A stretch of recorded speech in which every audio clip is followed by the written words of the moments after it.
নমস্কাৰ পোহৰ লাইভৰ সমূহ দৰ্শকক মই কৰবীয়া দেওবৰীয়া পুৱাৰ সম্ভাষণ জনাই আপোনালোকৰ প্ৰিয় অনুষ্ঠান ঘৰে ঘৰে বাস্তুশাস্ত্ৰৰ মাজলৈ আহিছোঁ।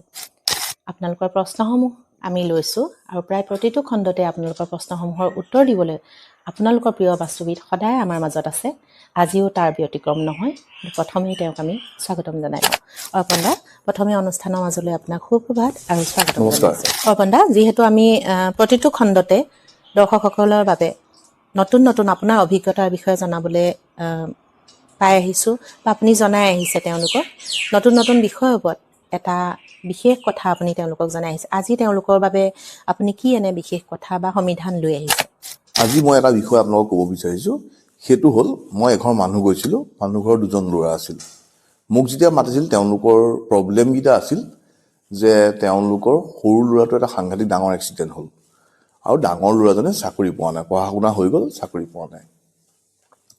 এতিয়া কৈছোঁ আমি বাস্তুমতে যে মই কৈ থাকোঁ কি হ'লে কি হয়, আজি মই আপোনালোকক কওঁ যে দুৰ্ঘটনা, সৰু ল'ৰাটো এটা ডাঙৰ এক্সিডেণ্ট হৈছে। দুৰ্ঘটনা বুলি ক'লে আমি সকলোৱে জানো যে আমাৰ ঘৰখনৰ দক্ষিণ পূব দিশটো, চাউথ ইষ্ট, দক্ষিণ পূব দিশটো নীলা ক'লা ৰং, পানী বৰিং, আণ্ডাৰগ্ৰাউণ্ড ৱাটাৰ টেংকি, পুখুৰী থাকিলে বেয়া বা টয়লেট থাকিলে বেয়া, সেই কথাটো আমি সকলোৱে জানো।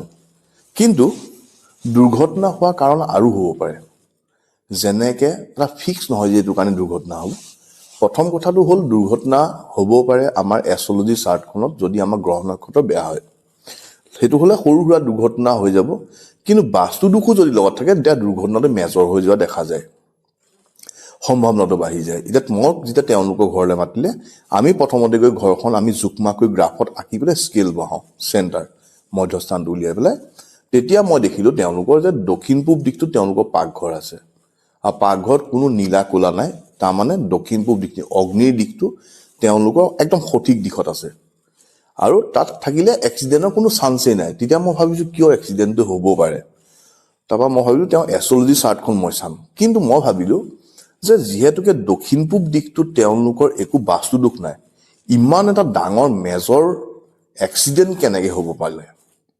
তাৰপিছত যেতিয়া আমি জোখমাখ কৰি আমি স্কেল বহাই ঘৰখনৰ মেপখনৰ মতে আমাৰ ঘৰটো চাবলৈ আৰম্ভ কৰিলোঁ, তেতিয়া দেখা পোৱা গ'ল যে তেওঁলোকৰ বাউণ্ডেৰী ৱালখনৰ দক্ষিণ আৰু দক্ষিণ পশ্চিমৰ মাজৰ জেগাটো, মই সদায় কওঁ দক্ষিণ পশ্চিমৰ দৰ্জাখন বেয়া আৰু দক্ষিণৰ পৰা দক্ষিণ পশ্চিমৰ ফালে যোৱা দৰ্জাখন বেয়া। এতিয়া মই কৈছোঁ দক্ষিণ পশ্চিমৰ দৰ্জাখন সাংঘাতিক ধৰণে বেয়া, কিন্তু আজি মই যিখন দৰ্জাৰ কথা কৈছোঁ সেই দৰ্জাখন হ'ল দক্ষিণৰ মাজৰ পৰা অলপ দক্ষিণ পশ্চিমৰ ফালে গৈছোঁ। সেই দিশটো হ'ল আমাৰ দক্ষিণ দক্ষিণ পশ্চিম, চাউথ চাউথ ৱেষ্ট বুলি আমাৰ কয়। সেই দিশটো আমাৰ ডিছপ'জেল, আমাৰ ৱেষ্টেজৰ দিশ। তাত যদি এখন দৰ্জা থাকে, আমাৰ ঘৰত টকা পইচা অভাৱ, তাৰ পৰা মাটি বিকা দেখা যায়, সোণৰ অলংকাৰ বিক্ৰী হোৱা দেখা যায়, ল'ৰা ছোৱালী ঘৰৰ বা মুখ্য মানুহ বা যোনেই হওক অলপ বেয়া বস্তু খাবলৈ মন যোৱা দেখা যায়, কিন্তু লগতে আৰু যাতা মেজৰ ঘটনা হোৱা দেখা যায়। তেতিয়া মই গম পালোঁ যে এই ঘৰটোৰ যিটো বাস্তুদোষ হৈছে, মোৰ মতে এই দৰ্জাখনেই হৈছে। তেতিয়া কি কৰিলোঁ, আমি দক্ষিণৰ পৰা দক্ষিণ পশ্চিমৰ ফালে যিমান দৰ্জা আছে আমি কোনো ধৰণৰ ৰেমিডি নকৰোঁ। আমি চিম্পলি তেওঁলোকক কওঁ যে দৰ্জাখন বন্ধ কৰক। আৰু যিহেতুকে এই দৰ্জাখন তেওঁলোকৰ বাউণ্ডেৰী ৱালত আছিল, পিছফালে ওলাই যোৱাৰ কাৰণে আৰু এটা ৰাস্তা আছিল আৰু উত্তৰমুখী ঘৰ আছিল, সেই দৰ্জাখন মই তেওঁলোকক বন্ধ কৰিবলৈ ক'লোঁ। কাৰণ তেওঁলোকৰ উত্তৰমুখী ঘৰ, পিছফালে গ'লে আকৌ এপাক ঘূৰি যাবলৈ ক'লোঁ যে অলপ কষ্ট হ'ব কিন্তু এই কামটো কৰক। আৰু ডাঙৰজনৰ ল'ৰাৰ যিটো চাকৰি হোৱা নাই, তেতিয়া মই ঘৰখনৰ কোনো উত্তৰ দিশত যদি আমাৰ প্ৰব্লেম থাকে, যেনেকৈ ৰঙা কালাৰ, পাকঘৰ, টয়লেট থাকিলে আমাৰ ঘৰত বাধা পৰা দেখা যায়। তাত সেইটোও নাছিল, কাৰণ উত্তৰমুখী ঘৰ, আগফালে এখন ফুলনি আছে, উত্তৰমুখী এটা গোঁসাই ঘৰ আছে উত্তৰ পূবত, উত্তৰৰ ৰুমটো ধুনীয়া বগা কালাৰ, ক্ৰীম কালাৰ আছে। দেখিলোঁ তেতিয়া তেওঁলোকৰ, মই কৈছোঁ যে বাস্তু দোষ যিকেইটা আমি দিশ পাওঁ সেই দিশকেইটাত সেই ঘৰটো মই বাস্তু দোষ নাপালোঁ। কিন্তু উত্তৰ দিশৰ এটা ডাঙৰ ভুল পালোঁ, সেইটো হ'ল তেওঁলোকৰ এখন ডাঙৰ গাড়ী আছে, যিখনৰ গাড়ীৰ কালাৰটো মেৰুণ কালাৰ। মেৰুণ কালাৰ অৰ্থাৎ অগ্নি, মেৰুণ কালাৰ, ৰঙা কালাৰ আমি উত্তৰত থাকিবলৈ হাক দিওঁ।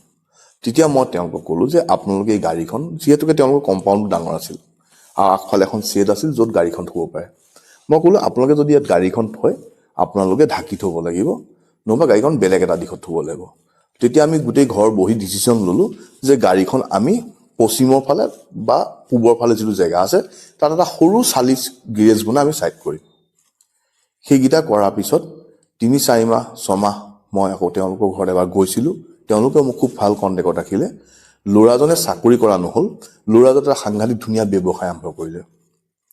আৰু সেই দৰ্জাখন বন্ধ কৰাৰ পৰা তেওঁলোকৰ ব্যৱসায় এটা আৰম্ভ হৈ গ'ল, নতুন ব্যৱসায়, যিটো ব্যৱসায় বা ঘৰলৈ টকা অহা আৰম্ভ কৰিলে। আৰু লগতে দেউতাকে এটা ভাল চাকৰি কৰে, কোনো অভাৱ তেওঁলোকে ফিল কৰা নাই, আৰু এতিয়াও তেওঁলোক ভালকৈ আছে। এইখিনি কোৱাৰ পিছত মই এটা কথা কওঁ, বহুত মানুহে কয় যে ঘৰখনৰ চেঞ্জ কৰিলে কি চেঞ্জ হয় জানো, মনত থাকে। কিছুমান কথা আমি ইমান লজিকেলি ল'ব নালাগে যে চায়েন্সে ক'লেহে বস্তুটো হ'ব। এতিয়া চায়েন্সো কিছুমান জেগাত ৰৈ যায়। যেনেকৈ আমাৰ জগন্নাথ পুৰী মন্দিৰৰ যিখন ফ্লেগ ওপৰত উৰি থাকে, আমি সকলোৱে জানো বতাহটো যদি এইফালে মাৰিছে ফ্লেগখন এইফালে উৰি থাকে। সেইটোতো আমাৰ বিজ্ঞানে উলিয়াব নোৱাৰিলে। আমাৰ জগন্নাথ মন্দিৰত যিটো প্ৰসাদ বনায় 7টা কলহ থাকে। জুই 7 তলৰ কলহটো দিয়ে, কিন্তু ওপৰৰ 7 নম্বৰ কলহৰ ভাতটো প্ৰথম সিজে। জুই তলত থাকিলে প্ৰথম কলহটো সিজিব লাগে। তেনেকৈ আমাৰ বহুত তেনেকুৱা কথা থাকে। এতিয়া আমি ইমান লজিকেলি নগৈ, আমি ইমান নাভাবি, আমিতো কাকো কোৱা নাই যে আপুনি এইটো কৰক এইটো কৰক, চিম্পলি আমি ঘৰখন যদি অলপ সজাই পাই ল'ব পাৰোঁ, আমাৰ প্ৰব্লেম বহুত কমি যায়। ধন্যবাদ অৰ্পণ দা, আপুনি বৰ সুন্দৰকৈ দৰ্শকসকলে বুজিব পৰা ধৰণে তেওঁলোকক এটি সুন্দৰ পৰামৰ্শৰ সৈতে কথাখিনি বুজাই দিয়াৰ বাবে আমাৰ ফালৰ পৰাও ধন্যবাদ জনাইছোঁ। অৰ্পণ দা, যিহেতু প্ৰশ্নোত্তৰ শিতান দৰ্শকসকল ৰৈ আছে, আমি প্ৰশ্নোত্তৰ শিতানৰ মাজলৈ আহিছোঁ। আজি আমাৰ প্ৰথমটো প্ৰশ্ন কৰিছে স্মৃতি বৰা বাইদেৱে। তেওঁ লিখিছে, টয়লেট কোনটো দিশত হ'লে ভাল? আমাৰ শৌচালয় টয়লেটৰ মেইন দিশটো হ'ল আমাৰ ঘৰৰ পূব আৰু দক্ষিণ পূবৰ মাজৰ এটা দিশ পৰে, ইষ্ট চাউথ ইষ্ট। আৰু এটা দিশ হয় পশ্চিম আৰু উত্তৰ পশ্চিমৰ মাজৰ এটা দিশ পৰে, ৱেষ্ট নৰ্থ ৱেষ্ট। আৰু উত্তৰ পশ্চিমতো আমি বনাব পাৰোঁ। আৰু লগতে টয়লেট বনাব পাৰোঁ আমি দক্ষিণ আৰু দক্ষিণ পশ্চিমৰ মাজৰ চাউথ চাউথ ৱেষ্ট, যিটো দিশত এই দৰ্জাখন আছিল বুলি কৈছিলোঁ, তাত আমি এটা টয়লেট বনাব পাৰোঁ। কিন্তু টেকনিকেলি আপোনালোকে স্কেল মেপ বনাই গ্ৰিডিং নকৰি পেলাই যদি টয়লেট বনাই দিয়ে ভুল হ'ব আপোনালোকে। এতিয়া আমি যাৰ ঘৰত যাওঁ, আমি ড্ৰয়িং কৰোঁ, স্কেল বহাওঁ, সেইকাৰণে আপোনালোকক এই মাধ্যমৰ যোগেদি মই এটা দিশ কৈছোঁ, দুটা দিশ ক'ম। এটা হ'ল উত্তৰ পশ্চিম দিশত আমি টয়লেট বনাব পাৰোঁ ঘৰখনৰ। পশ্চিমৰ পৰা অকণমান উত্তৰ পশ্চিমৰ মাজতো আমি এটা টয়লেট বনাব পাৰোঁ। তাত যদি আমাৰ টয়লেট বনোৱা যায়, আমাৰ ঘৰত কোনো প্ৰব্লেম হোৱা দেখা নাযায়।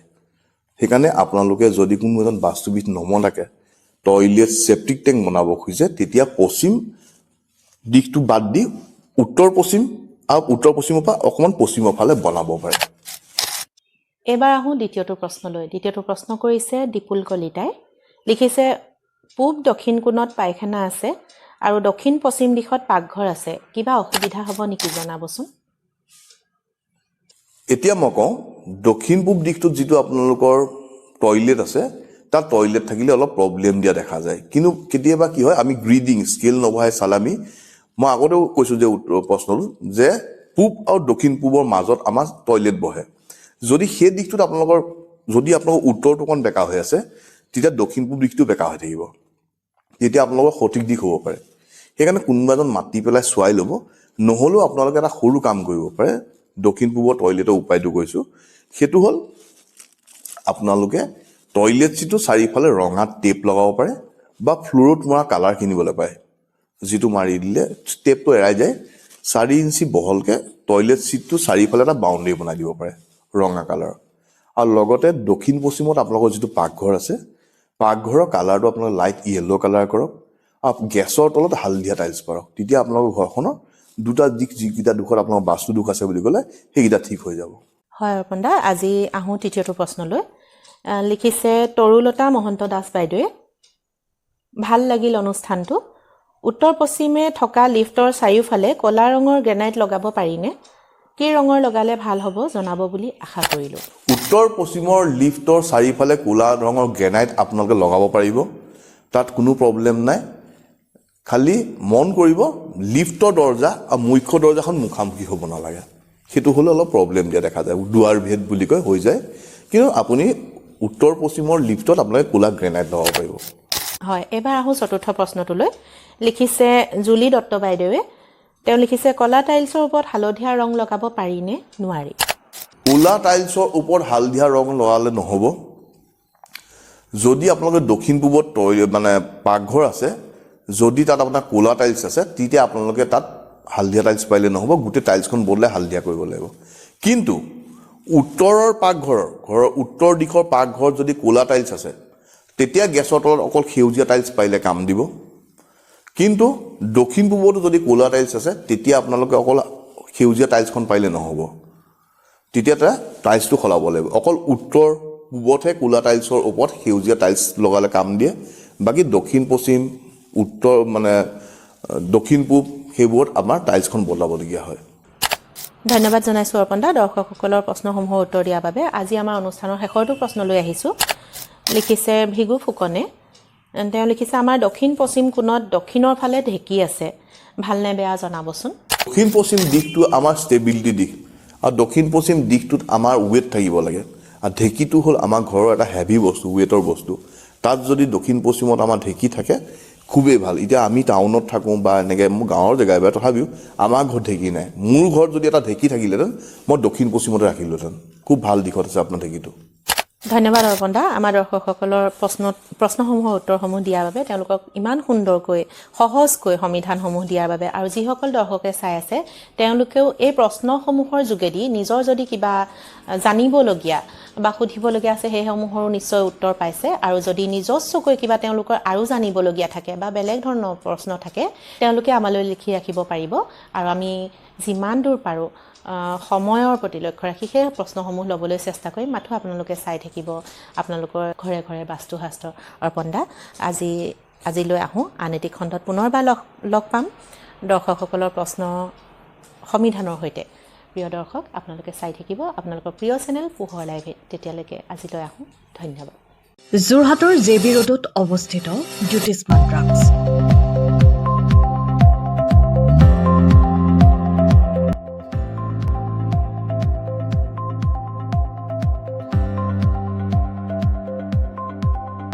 আপোনালোকৰ সেৱাত জ্যোতিষ্মান ড্ৰাগছ।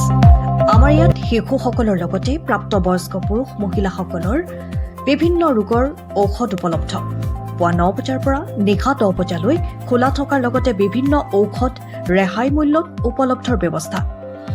আপোনালোকৰ জৰুৰীকালীন সেৱাৰ বাবে জ্যোতিষ্মান ড্ৰাগছ। আমি সদায় সাজু। আমাৰ ঠিকনা JB ৰোড, যোৰহাট।